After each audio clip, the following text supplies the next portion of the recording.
Tim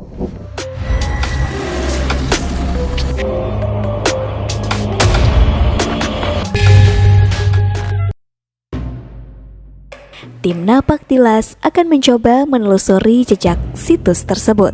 Simak liputannya hanya di channel Napak Tilas. Jangan lupa like, komen, share, dan subscribe.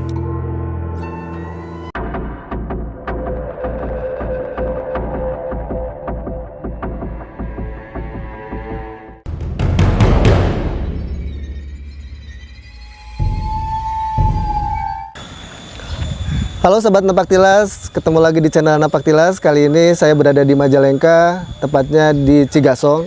Kita akan coba eksplor ya salah satu situs bersejarah di Cigasong, yaitu Taman Mata Air Sang Raja.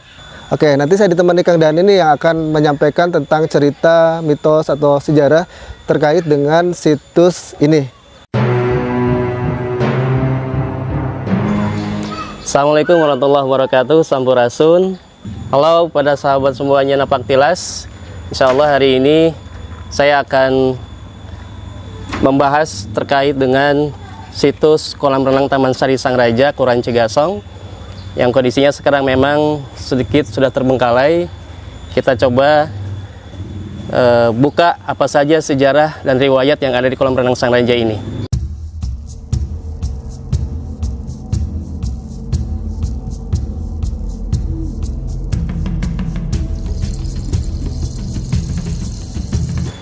Inilah kondisi lapangan dulu, tempatnya para gegeden Majalengka, pejabat-pejabat dahulu zaman kedalaman Sindang Kasih. Mereka mengadakan acara-acara tradisi budaya yang memang diselenggarakan oleh para pejabat-pejabat dahulu, dan termasuk juga pada zaman Belanda.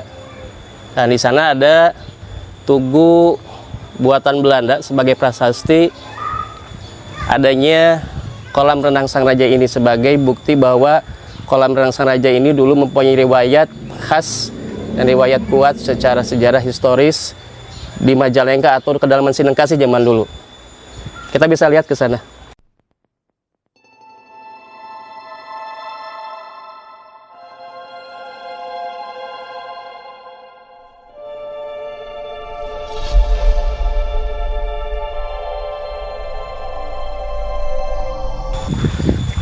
Ini area dulu digunakan untuk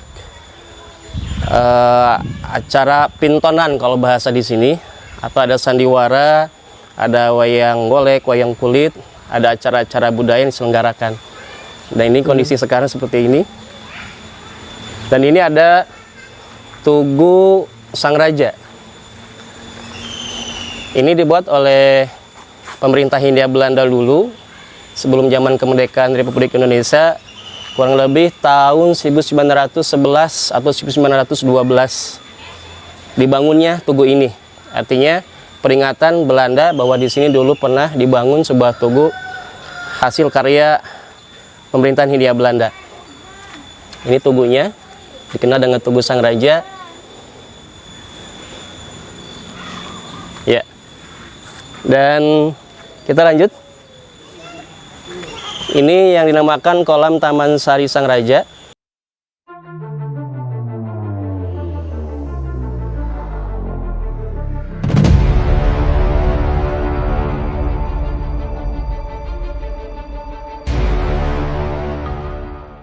Nah, ini kalau orang Cigasong sendiri sebagai pribumi di sini sering mengatakan ini sebagai dulunya cai kahuripan.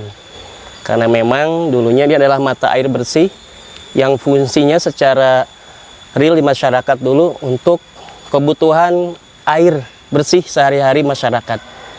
Kalau zaman dulu belum ada PDAM, jadi masyarakat menggunakan air ini menggunakan talang besar secara tradisional ke seluruh wilayah Kelurahan Cigasong dan desa-desa tetangga terdekat.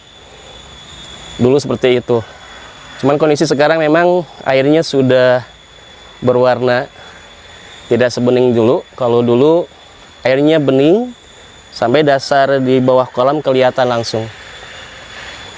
Nah, ini ada air yang sering digunakan, tempat pemungutan air yang masih sampai sekarang masih ada orang-orang dengan kepercayaan mereka masing-masing tentunya di zaman sekarang menggunakan air Cikahuripan ini untuk berbagai kebutuhan. Selain untuk air bersih tadi, untuk kebutuhan sehari-hari, mereka juga menggunakan untuk proses ritual doa. Jadi air ini dipercaya mempunyai karomah, membuat untuk berkah, digunakan oleh masyarakat. Ada tamu yang dari Cirebon, Kang, kemudian dari Indramayu, dan sekitar tentu wilayah Majalengka pada umumnya. Inilah kondisinya seperti ini. Kang, air ini biasanya orang ambil pada hari apa? Biasanya yang paling banyak di bulan Mulud, Kang.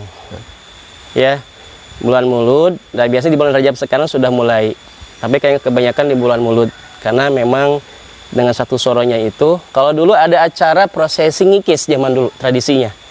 Jadi kolam ini dibersihin oleh masyarakat sekitar secara berjamaah, secara gotong royong dulu, pembersihan semua, sehingga ada acara-acara ritual secara agama maupun secara adat digunakan di sini.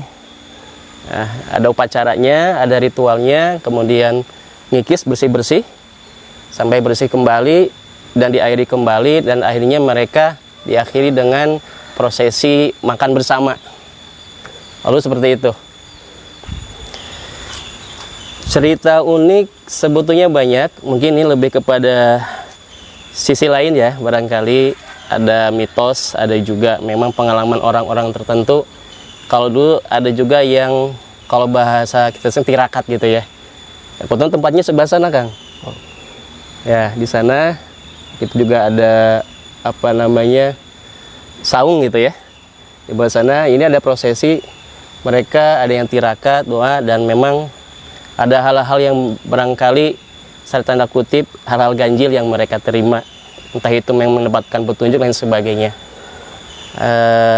Itu yang dulu digunakan oleh masyarakat sekitar. Bahkan kalau dulu ketika ada, sampai sekarang ada yang mau hajatan, orang-orang terdekat di sini itu ada prosesi ritual dulu, Kang, di sini gitu ya. Itu dengan kepercayaan mereka, berdoa, seperti berdoa, sehingga supaya lancar kegiatan hajatannya atau hajatan pernikahan, hajatan khitanan dan sebagainya. Oh iya, ada mitos yang memang kaitan dengan kolam renang Sang Raja ini yang paling kuat, yaitu ini adalah tempatnya, kembali ke mitos yang legenda, Ibu Rambut Kasih dulu sering bersih-bersih badan di sini atau mandi ya, mandi di sini. Dan ini dikenal oleh kalangan masyarakat. Bahkan kadangkala ada orang-orang tertentu yang tanpa sengaja, entah itu malam, kebanyakannya malam, itu melihat sosok-sosok yang memang seperti seorang putri, gitu, Kang. Ya, secara dunia lainnya mungkin seperti itu. Sehingga sangat kuat sekali bahwa ini memang kaitannya secara mitos legenda masih kaitan dengan kerajaan Sindangkasih dulu, Kang. Kerajaan Sindangkasih. Kita tahu kerajaan Sindangkasih secara lokasi berada di desa Sindangkasih, dan periode kesini ini adalah kedalaman Sindangkasih. Sebelum ada namanya Cigasong, ini masih Sindangkasih dulunya. Nah, yang disinyalir ini secara mitos masih ada kaitan dengan kerajaan Sindangkasih dulu, yang di Majalengka ya, bukan yang di Sumber Cirebon, di Majalengka. Nah, ini kolam ini seperti tadi, kalau zaman penjajahan atau zaman pemerintahan Hindia Belanda dulu digunakan oleh para gegeden, para menak-menak, noni-noni Belanda dulu, digunakan untuk mereka acara apa namanya menyepi ya, rekreasi. Jadi mereka kesini setelah penat bekerja dan sebagainya, digunakan untuk tempat apa istilahnya tuh, mengheningkan cipta gitu ya, sebagai paniisan kalau bahasa orang Sunda bilang. Nah, ini adalah tempatnya. Kalau dulu di sebelah sana itu ada cerita dari masyarakat para sesepuh dulu. Di situ ada semacam homestay kalau bahasa sekarang ya. Ada tempat saung-saung mereka untuk berdiam diri. Mereka istirahat di sini, tempat peristirahatan.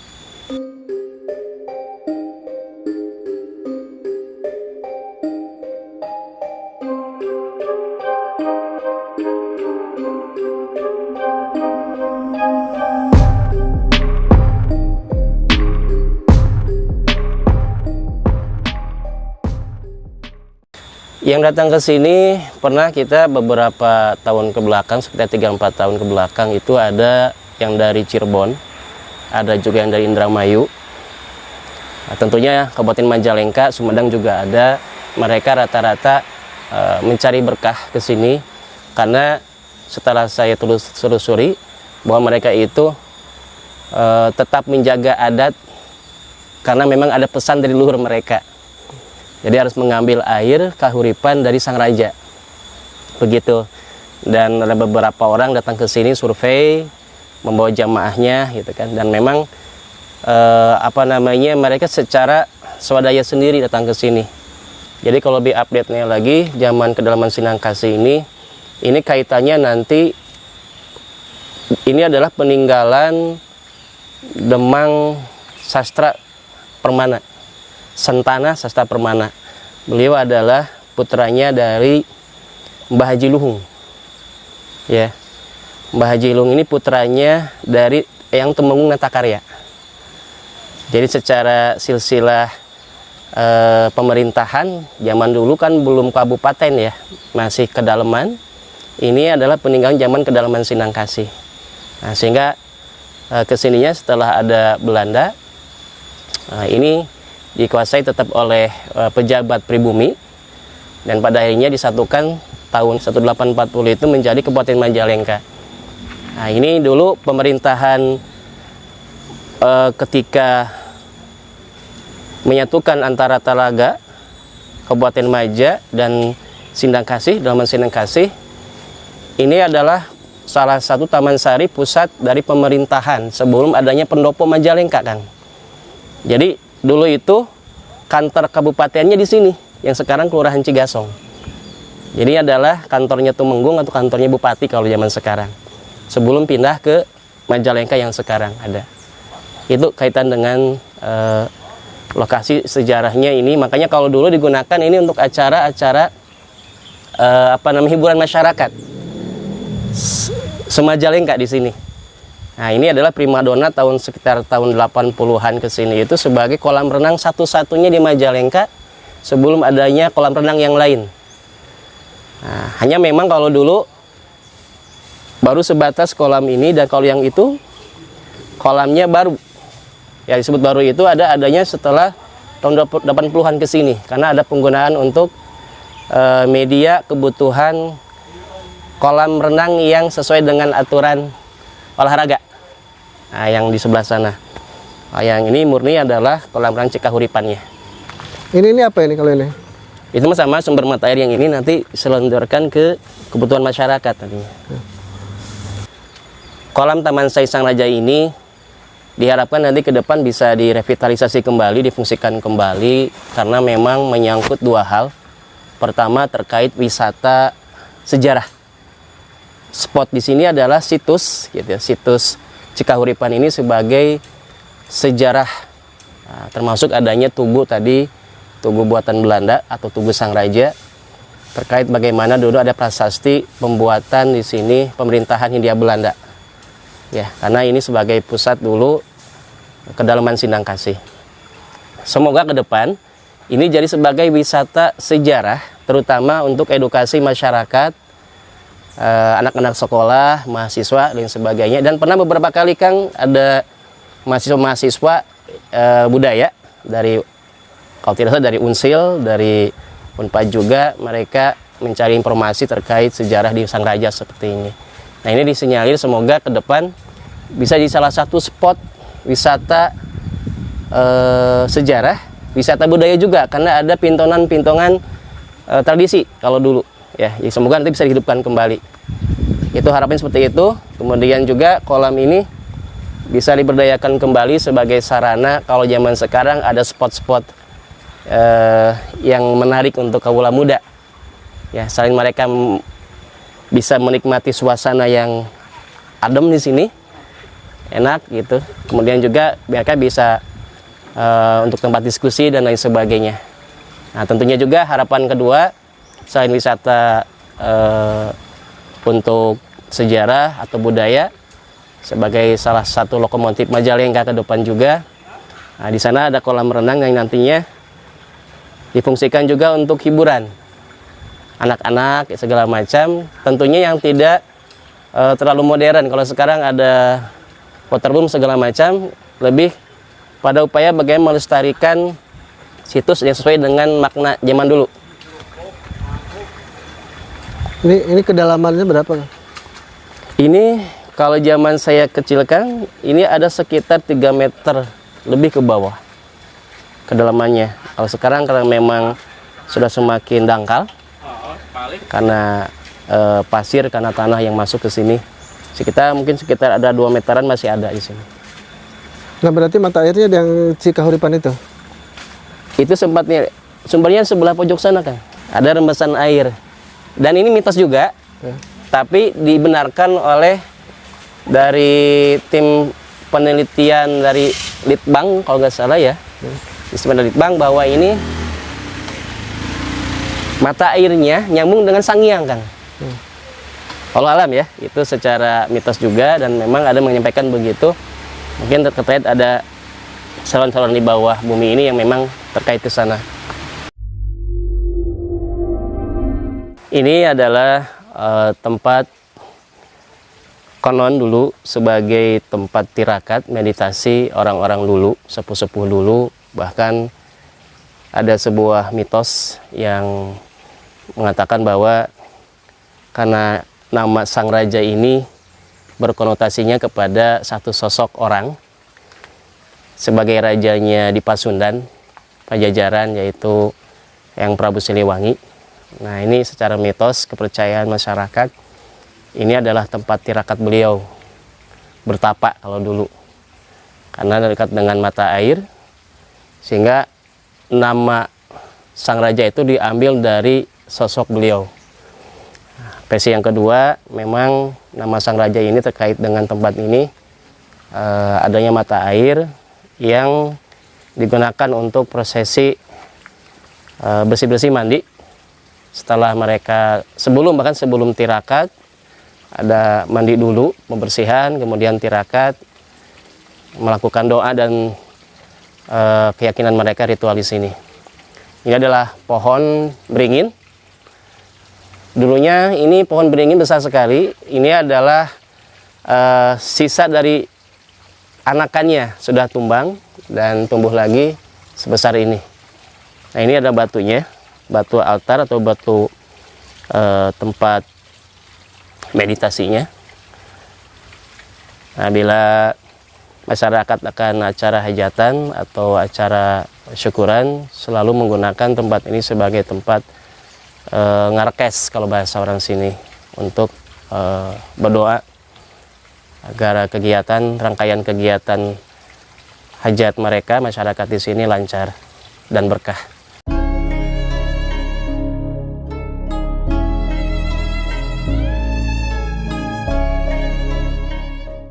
Nah, ini ada tatapakan ya, atau bekas pondasi zaman dulu yang memang hanya sebatas batu. Ini ada yang menyampaikan memang ini saung zaman tahun 1900-an. Nah, tapi hasil dari tim ahli cagar budaya Majalengka, arkeolog, ini dikaitkan dengan kosmologi Sunda, bahwa tempat ini sebagai tempat ritual zaman dulu. Secara mitos, dikaitkan dengan kandungan mitos, tempat bahasa dulu kan pamujaan, tapi kalau bahasa sekarang tempat tirakat, tempat mereka bertapa. Nah, ini adalah tempatnya, areanya, dan karena ini dekat dengan pusat mata airnya sebelah sini Kang. Ini kalau kebetulan sekarang tahun 90-an ini di beton ya, di dak, jadi nggak kelihatan. Air itu pusatnya di sini, keluarnya air. Hanya air. Nah, ini air akhirnya digelontorkan untuk kebutuhan masyarakat. Kalau dulu menggunakan pipa selang atau pipa besar, digunakan talang-talang yang memang secara tradisional untuk masyarakat. Nah, ini kondisinya untuk tempat karomatnya sang raja. Ini kaitan dengan zaman kedalaman Sindangkasih dulu. Ini adalah tempatnya peristirahatan para pejabat-pejabat pemerintahan Hindia Belanda ataupun pribumi sebelum Hindia Belanda. Dan ini kaitannya nanti dengan Kabupaten Maja. Nah, Kabupaten Maja itu terbagi dua, ada Sindangkasih Wetan, ada Sindangkasih Kulon. Nah, Sindangkasih Kulon itu gini. Kalau Sindangkasih Wetan ya Majanya sendiri. Sehingga disebutnya Kabupaten Maja kalau dulu. Nah, ini sebagai tempat karomat atau tempat yang memang dimuliakan oleh masyarakat, khususnya Kelurahan Cigasong yang sekarang. Oke sahabat Napak Tilas, cukup sekian ya liputan kali ini di situs Sang Raja. Kita akan coba explore situs-situs lainnya yang berada di wilayah Majalengka.